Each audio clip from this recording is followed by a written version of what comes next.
नमस्कार, मैं ऋतिक रोशन सिंह आप सबों का हार्दिक हार्दिक अभिनंदन करते हैं आपके अपने YouTube channel study super allrounder में।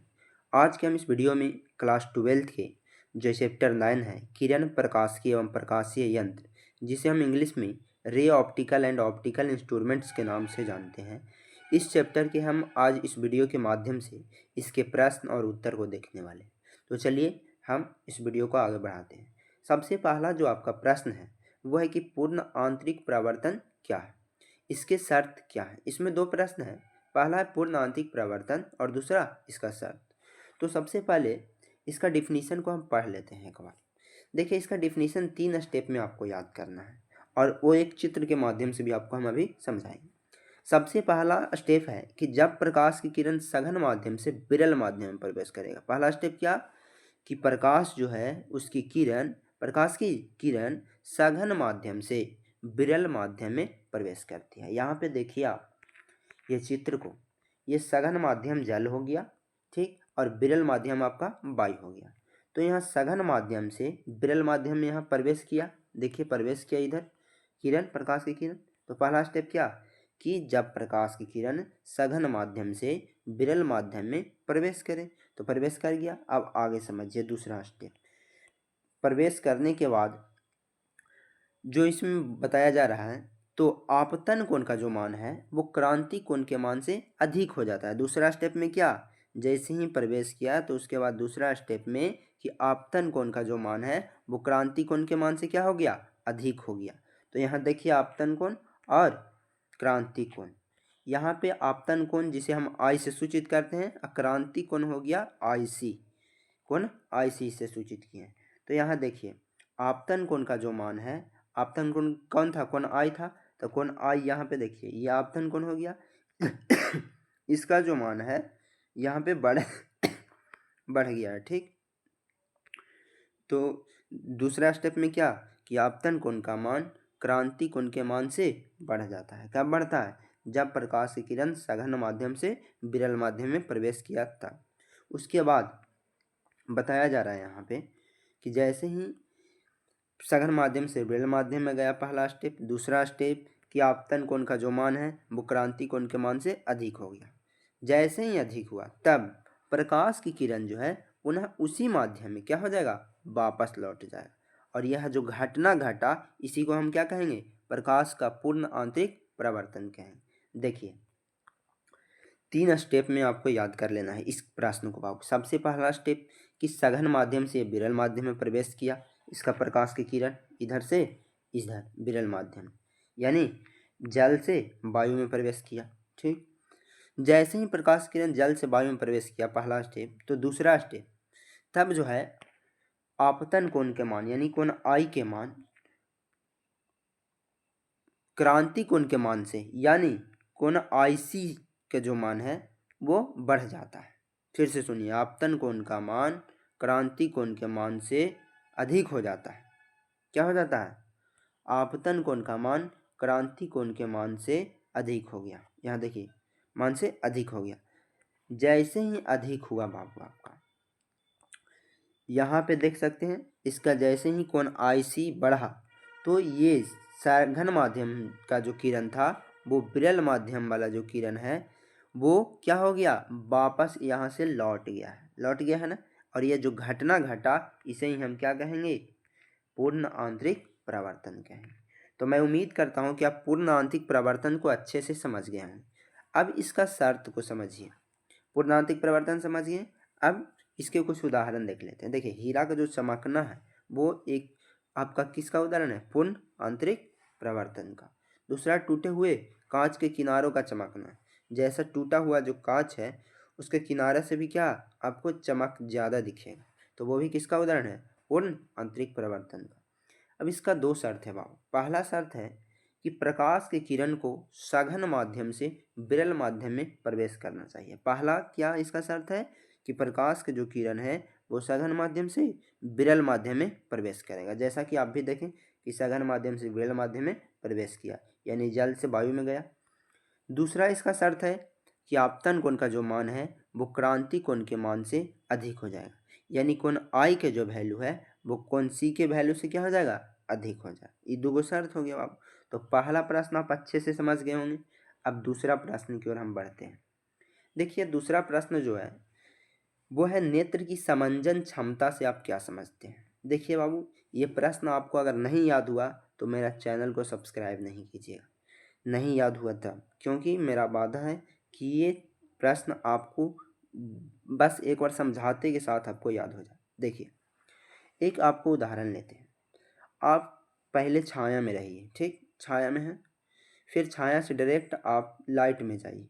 जैसे ही लाइट में जाइएगा, यानी अंधेरा से आप जैसे ही लाइट में जाइएगा, तो पहले अंधेरा में आपका आँख जो था वो कम खुला हुआ था, और जैसे ही आप लाइट में ज़्यादा गए तो आपका आँख एक बैग खुल जाएगा ज़्यादा। इसका अर्थ यह हुआ बाबू कि आपको वहाँ पे चकाचौंध भी लगेगा। यानी डायरेक्ट अंधेरा से आप लाइट में गए तो आपका आँख मिलमिलाता रहेगा, यानी कभी खुलेगा कभी बंद होगा। और ये खुलना और बंद होना ही आपका क्या है, समंजन क्षमता है। तो वहीं यहाँ पे बताया जा रहा है कि मानव नेत्र की वैसी क्षमता जिसके कारण मानव नेत्र की जो फोकस दूरी वह स्वतः बदल जाती है, उसे ही हम मानव नेत्र की समंजन क्षमता कहते हैं। यानी कि जब हम अंधेरे से लाइट में गए हैं बाबू, तो हमारा पहले आँख कम खुला हुआ था, लाइट में गए तो ज़्यादा खुल गया, समझें। या आप देखे होंगे कभी भी अंधेरे से डायरेक्ट लाइट में जाइएगा तो आपका आँख थोड़ा चकाचौंध टाइप के हो जाएगा, मतलब कभी थोड़ा ज़्यादा दिखने लगेगा, अंधेरा टाइप के लगेगा आपको। तो उसे ही हम क्या कहेंगे, समंजन क्षमता कहेंगे। जैसे हम एक और उदाहरण आपको समझाते हैं बाबू। आप लोग कॉलगेट तो आपके घर में होगा ही। कॉलगेट के जब घर में आपको होगा तो उस कॉलगेट के जो डिब्बा रहते हैं जिसमें कॉलगेट अंदर रहता है, उस कॉलगेट को जब आप ठिप्पी लगाकर बंद कर देते हो तो उसमें हवा भर जाता है। जब उसको खोल के आप उससे ब्रश में लेते हो कॉलगेट को, तो फिर वो पचक जाता है। यानी पचकना और फूलना, ये क्या हुआ, समंजन क्षमता हुआ। उसी तरह हमारा आँख जो है बाबू, वो भी एक समंजन क्षमता की तरह काम करता है। यानी कभी जिस तरह से उसको लाइट मिलेगा उस तरह से वह खुलेगा आँख।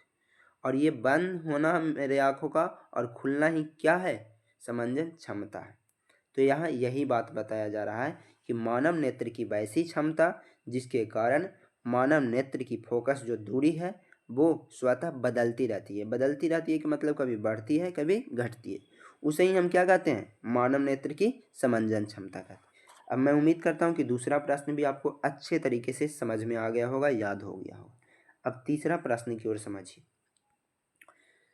देखिए तीसरा जो आपका बाबू प्रश्न है वो है प्राथमिक इंद्रधनुष और द्वितीयक इंद्रधनुष क्या है।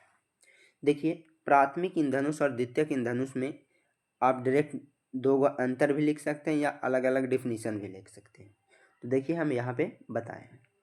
सबसे पहला इधर देखिए प्राथमिक इंद्रधनुष एक तरफ और दूसरा तरफ द्वितीयक इंद्रधनुष में विभाजित कर लेंगे, बांट लेंगे। सबसे पहला इसका हम डिफिनीशन लिख लेंगे। क्या लिखेंगे, डिफिनीशन, कि कैसे निर्माण होता है।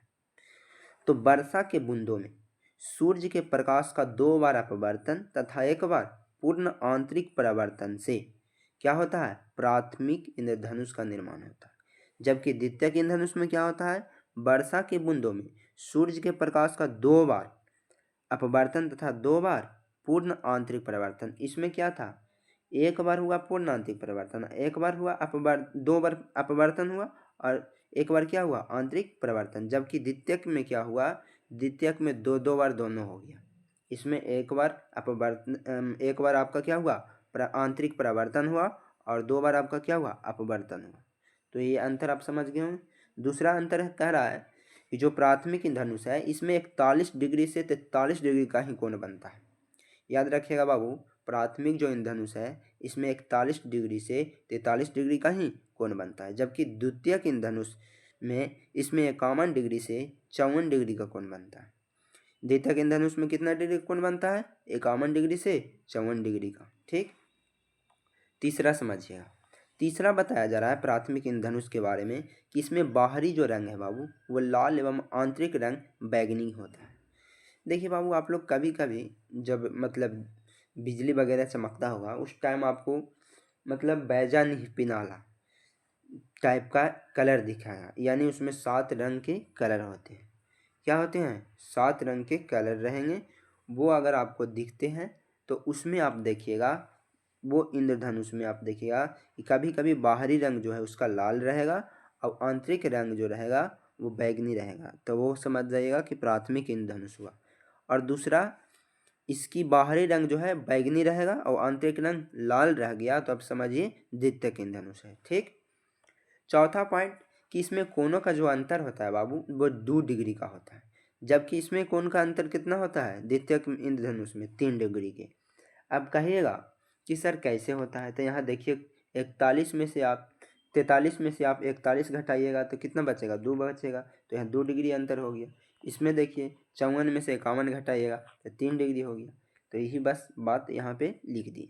यानी आपको पॉइंट खुद बनाना है, खुद बना के लिखना है, तब आपको एग्ज़ाम में अच्छे नंबर मिलेंगे।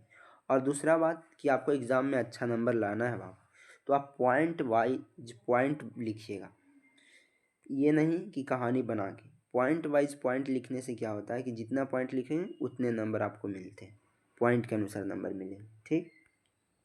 अच्छा, अब चौथे प्रश्न की ओर हम बढ़ते हैं। जो आपका चौथा प्रश्न है वो है आवर्धन एवं आवर्धन क्षमता में क्या अंतर है। यानी आवर्धन क्या है और आवर्धन क्षमता क्या है, ये दोनों में आपको अंतर बताना है। तो चलिए हम समझते हैं। देखिए, आवर्धन एवं आवर्धन क्षमता में निम्नलिखित अंतर है। सबसे पहला है कि यह जो है वो रैखिक आवर्धन के नाम से भी जाना जाता है। कौन? आवर्धन को हम रैखिक आवर्धन के नाम से जानते हैं, जबकि आवर्धन क्षमता इसे कोणीय आवर्धन भी कहा जाता है। इसे किस नाम से जानते हैं? कोणीय आवर्धन के नाम से। आवर्धन को किस नाम से जानते हैं? रैखिक आवर्धन से। आवर्धन क्षमता को किस नाम से जानते हैं? कोणीय आवर्धन के नाम से। ठीक। दूसरा पॉइंट, इसमें प्रतिबिंब एवं वस्तु की ऊंचाई का जो अनुपात है उसी को हम क्या कहते हैं? आवर्धन कहते हैं। क्या कहते हैं? आवर्धन। यानी प्रतिबिंब की ऊंचाई और वस्तु की ऊंचाई के अनुपात को ही हम क्या कहते हैं? आवर्धन कहते हैं। जबकि इधर आवर्धन क्षमता, इसमें प्रतिबिंब द्वारा नेत्र पर बना दर्शन कोण तथा वस्तु द्वारा नेत्र पर बना दर्शन कोण के ही हम क्या कहते हैं? आवर्धन क्षमता कहते हैं। यही बात यहाँ पे हम लिखे हैं। यानी m, जिसे हम छोटी m से डिनोट करते हैं वो हुआ आवर्धन, जिसे बड़ी m से हम डिनोट करते हैं, प्रदर्शित करते हैं, वो आवर्धन क्षमता हुआ। तो छोटी m बराबर क्या होता है? यानी आवर्धन बराबर होता है H2 बटा H1, जबकि बड़ी m बराबर होता है कोण b बटा कोण लेमडा। समझ गए? कोण अल्फा, कोण b बराबर कोण अल्फा, या आप जो भी मान लें, ऐसे कोण बीटा बटा कोण अल्फा लिख सकते हैं, या आप कोण b बटा a भी लिख सकते हैं, यानी आपके मानने पर डिपेंड करता है। ऐसे ज़्यादातर कोण बीटा बटे कोण अल्फा रहते हैं। ठीक। अब आगे समझिएगा। तीसरा पॉइंट बताया जा रहा है कि इसमें वेग का जो मान है वो बढ़ने से बढ़ता है। जैसे ही वेग का मान बढ़ेगा तो ये बढ़ जाएगा, कौन? आवर्धन बढ़ जाएगा। जबकि इसमें वेग का मान बढ़ेगा तो इसका जो आवर्धन क्षमता है वो घट जाएगा। ठीक। अब चौथा पॉइंट बताया जा रहा है कि आवर्धन जो है इसका मान प्लस अनंत से माइनस अनंत के बीच में होता है, जबकि आवर्धन क्षमता इसका मान d बटा एफ से 1 प्लस d बटा एफ के बीच होता है। समझें? d बटा एफ से 1 प्लस d बटा एफ के बीच में होता है। अब समझ गए? ये आपका था आवर्धन और आवर्धन क्षमता में अंतर। ये भी आप समझ गए होंगे। अगर नहीं समझे हैं तो कमेंट के माध्यम से भी आप जो नहीं समझ में आया वो पूछ सकते हैं। ठीक। अब आगे बढ़ते हैं। 5वां प्रश्न आपका है, प्रकाश के विवर्तन से आप क्या समझते हैं? आप लोग प्रकाश के परावर्तन के बारे में सुने होंगे, अपवर्तन के बारे में सुने होंगे, लेकिन विवर्तन के बारे में आप लोग अभी नहीं सुने, जो कि 12th क्लास में पढ़ना है। ठीक। तो देखिए, आप लोग को बता दें कि परावर्तन में क्या था कि जब प्रकाश किरण किसी सतह से टकराता था और पुनः उसी दिशा में वापस लौट जाता था, तो वो घटना को हम क्या कहते थे? प्रकाश का परावर्तन कहते थे। जबकि प्रकाश के विवर्तन में ये अंतर है भाव, कुछ अंतर है। देखिए क्या है। कह रहा है, जब प्रकाश किरण किसी अवरोध यानी कोई रुकावट आता है या किसी छोटे छिद्र पर पड़ता है तो प्रकाश की किरण जो है छिद्र तथा अवरोध के किनारों की ओर आंशिक रूप से मुड़ जाता है। प्रकाश की किरणों को इस प्रकार मुड़ने की घटना को ही हम क्या कहते हैं? प्रकाश का विवर्तन कहते हैं। समझिएगा बाबू। आप एक कागज लीजिएगा, ठीक, और उस कागज़ में आप एक छोटा सा छिद्र कर दीजिएगा। ठीक, छोटा सा छिद्र करके और उस पर आप टॉर्च बारिएगा। टॉर्च बारिएगा तो देखिएगा जो छोटा सा आप छिद्र किए हैं उस छिद्र से प्रकाश निकलकर मुड़ जा रही है, और यह मुड़ने की घटना है, इसी को ही हम क्या कहते हैं, मुड़ने की घटना को ही हम प्रकाश का विवर्तन कहते हैं। अब समझ गए होंगे प्रकाश का विवर्तन क्या होता है। एग्जाम्पल के माध्यम से हम जो समझाएं तो आप समझ गए होंगे। ठीक है, अब अगले प्रश्न की ओर बढ़ते हैं। अगला प्रश्न है बाबू कि खतरे का संकेत हम लाल ही क्यों होता है, समझाइए। देखे होंगे बाबू कि ट्रेन जहाँ चलती है वहाँ पे खतरे का निशान हम लाल दिखाता है ना, कि यहाँ पे लाल बर रहा है अगर बत्ती, तो आप लोग समझ जाते हैं कि खतरा है, आगे नहीं बढ़ना है हमको। तो ये बताइए कि लाल रंग का ही क्यों हम लोग इस्तेमाल करते हैं खतरे के लिए। तो देखिए, लाल रंग का जो तरंगदैर्घ्य है बाबू सबसे अधिक होता है। क्या होता है, सबसे अधिक। तथा जो विचलन है वो क्या होता है, सबसे कम होता है। ये होने के कारण क्या होता है, लाल रंग काफ़ी दूर से आपको दिखाई दे देगा। दो चीज़ के कारण आपको दूर से ही लाल रंग दिखाई देता है। किस किस वजह से, तो इसका तरंगदैर्घ्य अधिक होने की वजह से और विचलन कम होने की वजह से दूर से ही दिखाई दे देता है लाल रंग। इसीलिए हम लोग इस्तेमाल करते हैं किस लिए, खतरे के लिए। ठीक, यानी खतरे के लिए हम किस लिए लाल का रंग का प्रयोग करते हैं, क्योंकि इसका तरंगदैर्घ्य अधिक होता है, विचलन कम होने के कारण जो है लाल रंग वो दूर से भी दिखाई दे देता है। इसीलिए हम खतरे के संकेत को हम किसका प्रयोग करते हैं, लाल का। ठीक, खतरे के संकेत के लिए किसका प्रयोग करते हैं, लाल का। 7वां प्रश्न समझिए, कह रहा यौगिक सूक्ष्मदर्शी का वस्तु ताल छोटा क्यों रखा जाता है। देखिए, यौगिक सूक्ष्मदर्शी जो होता है बाबू उसका आपको वस्तु ताल छोटा क्यों रखा जाता है ये बताना है। तो आप लोग सूक्ष्मदर्शी यानी माइक्रोस्कोप देखे होंगे, आपको 8th क्लास या 9th क्लास या 10th क्लास में कहीं अगर आपके स्कूल में दिखाया गया होगा तो ठीक है, नहीं तो आप गूगल पर भी सर्च मार के माइक्रोस्कोप देख सकते हैं। तो देखिए, पूछ रहा है प्रश्न कि यौगिक सूक्ष्मदर्शी का जो वस्तु ताल है वो छोटा क्यों रखा जाता है। तो देखिए इसका उत्तर क्या होगा, यौगिक सूक्ष्मदर्शी का जो वस्तु ताल छोटा है इसलिए रखा जाता है क्योंकि वस्तु ताल वस्तु के निकट रखने पर प्रतिबिंब को साफ दिखाई दे देगा। फिर से समझिए, करा यौगिक सूक्ष्मदर्शी का जो वस्तु ताल है वो छोटा इसलिए रखा जाता है क्योंकि वस्तु ताल वस्तु के निकट, यानी कोई वस्तु है उसके निकट रखने पर क्या होगा, प्रतिबिंब को साफ दिखाई दे देगा। उससे क्या होगा कि वस्तु के निकट रखेंगे वस्तु ताल को, छोटा है तब वो साफ दिखाई दे देगा। समझ गए। ठीक, 8वां प्रश्न समझिए, करा चित्र द्वारा समझाएं कि प्रिज्म द्वारा श्वेत प्रकाश का वर्ण विक्षेपण कैसे होता है। तो हम सबसे पहले समझेंगे कि प्रकाश का वर्ण विक्षेपण होता कैसे। देखिए, प्रकाश जो है वो 7 रंग में बिखरता है, और बिखरने के घटना को हम क्या कहते हैं, वर्ण विक्षेपण कहते हैं। फिर से, प्रकाश के 7 रंग होते हैं और ये 7 रंग को बिखरने से यानी टूटने से यानी कि बटने से, और ये बटने की घटना को हम क्या कहेंगे, प्रकाश का वर्ण विक्षेपण कहेंगे।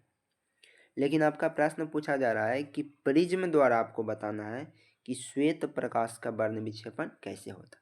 तो सबसे पहले आप ये बताइए बाबू कि आप प्रिज्म देखे हैं, नहीं देखे हैं तो आप प्लीज़ गूगल पे सर्च मार के एक बार देख लीजिएगा। उसमें क्या होता है कि 3 पट्टियाँ होती हैं वो शीशे की, वो 3 पट्टी से बनते हैं बाबू, और साइड में जो त्रिभुज का होती है दोनों तरफ त्रिभुजाकार की, त्रिभुज शेप की, उसमें छिद्र करके अंदर ढेर सारे कलर की कुछ गोलियां डाल देती हैं, और उसको आप देखिएगा अगर तो वो देखने पे आपको 7 रंग उसमें दिखाई देंगे। ठीक, उसको हम प्रिज्म कहते हैं। अब यहाँ पे प्रश्न आपको पूछा जा रहा है कि श्वेत प्रकाश का वर्ण विक्षेपण कैसे होता है, प्रिज्म के माध्यम से आप बताना है। तो देखिए, जब श्वेत प्रकाश प्रिज्म से होकर गुजरता है, यानी जब प्रिज्म से होकर श्वेत प्रकाश गुजरेगा तो यह कितना रंग में बटेगा बाबू, 7 रंग, violet, indigo, blue, green, yellow, orange और रेड, ये सब में दिखेगा। ठीक, और ये क्रमशः टूट जाता है।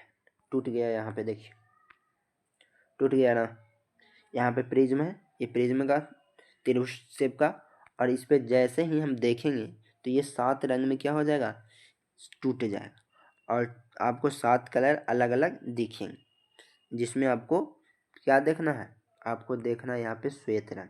कौन सा रंग, प्रकाश का 7 रंग बिखरने के बावजूद आपको क्या देखना है, श्वेत रंग यानी उजला कलर। ठीक, तो आप समझ गए होंगे कि आपको किस तरह से इस प्रश्न को मतलब समझाना है और आपको अपने स्तर से लिखना है। ठीक, अगला प्रश्न की ओर हम बढ़ते हैं। 9 नंबर प्रश्न है बाबू कि क्रांति कोण को परिभाषित करिए।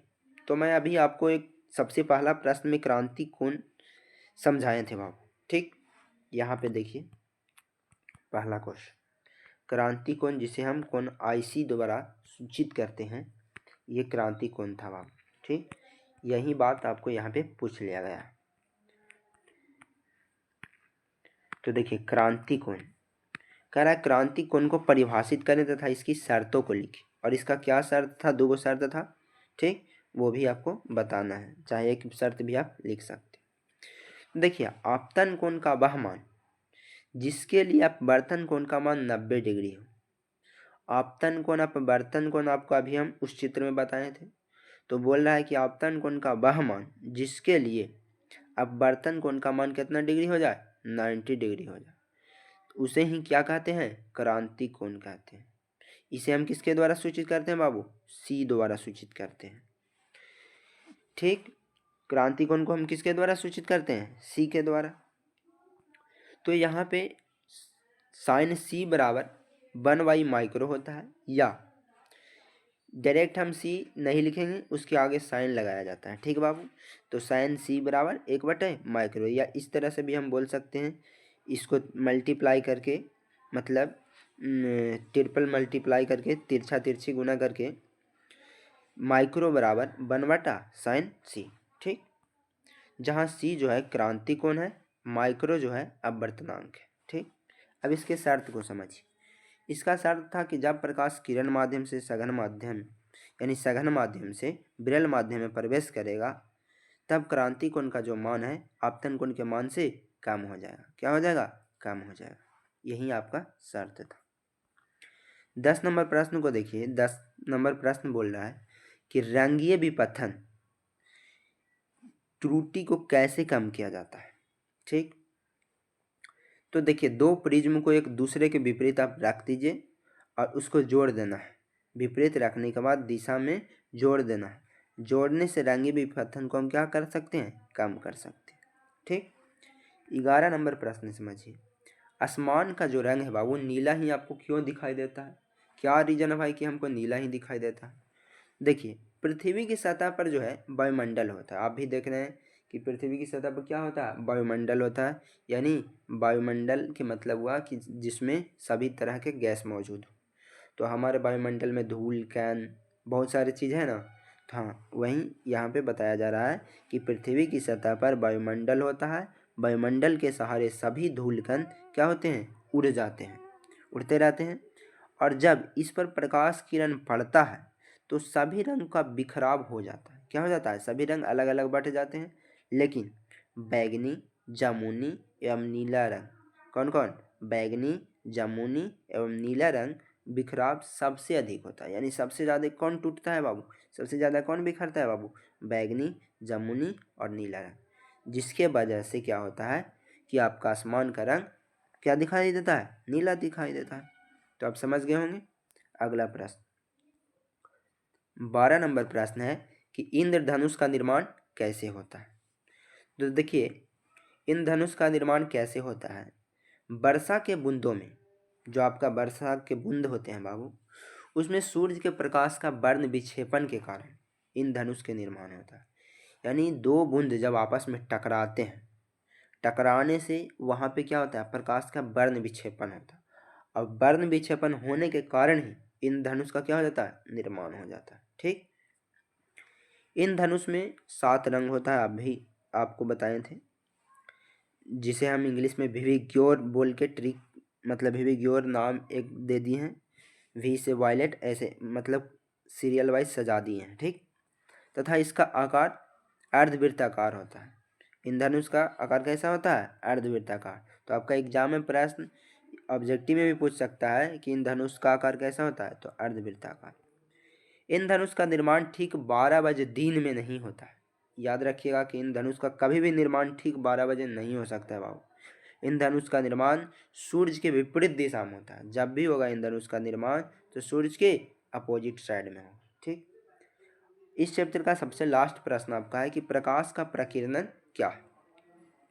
तो देखिए, जब प्रकाश की किरण छोटे छोटे धूल कणों पर पड़ता है, यानी प्रकाश की किरण जो सूर्य यानी रौदा मतलब देहाती भाषा में बोलते हैं, वो जब धूल कण पर पड़ता है बाबू, तब प्रकाश का कुछ भाग अवशोषित हो जाता है। अवशोषित के मतलब क्या, उसको मतलब खपत कर देता है। ठीक, तथा प्रकाश का शेष भाग पुनः सभी दिशाओं में फैल जाता है, और जो अवशोषित हुआ वो तो खत्म हो गया, तथा जो बाकी बच गया वो सभी दिशा में फिर पुनः फैल जाता है।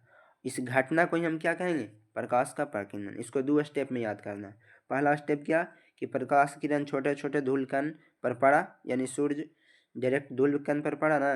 दूसरा स्टेप में कि प्रकाश का कुछ भाग अवशोषित हो गया। क्या हो गया, अवशोषित हो गया। अवशोषित हो जाने के कारण प्रकाश का जो शेष भाग बच गया वह पुनः सभी दिशा में फैल जाएगा, यानी वायुमंडल में फैल जाएगा। और ये घटना ही आपका क्या कहलाएगा, फैलना जो घटना है, इसी को हम प्रकाश का प्रकीर्णन कहेंगे।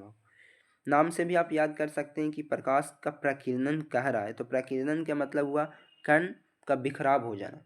मतलब कुछ कण अवशोषित हो गए और कुछ कण सभी दिशा में पुनः फैल गया। इस घटना को हम क्या कहेंगे, प्रकाश का प्रकीर्णन। लेकिन रैले नाम का एक वैज्ञानिक थे बाबू, उनका कुछ और कहना था। रैले के अनुसार बता दें आपको कि उनका कहना था कि प्रकीर्णित प्रकाश की तीव्रता, यानी जो भी प्रकाश प्रकीर्णित हो रहा है उसका तीव्रता यानी स्पीड प्रकाश के तरंगदैर्घ्य के, जो प्रकाश का तरंगदैर्घ्य होता है उसके चतुर्थ घात के, यानी 1/4 भाग के व्युत्क्रमानुपाती होता है।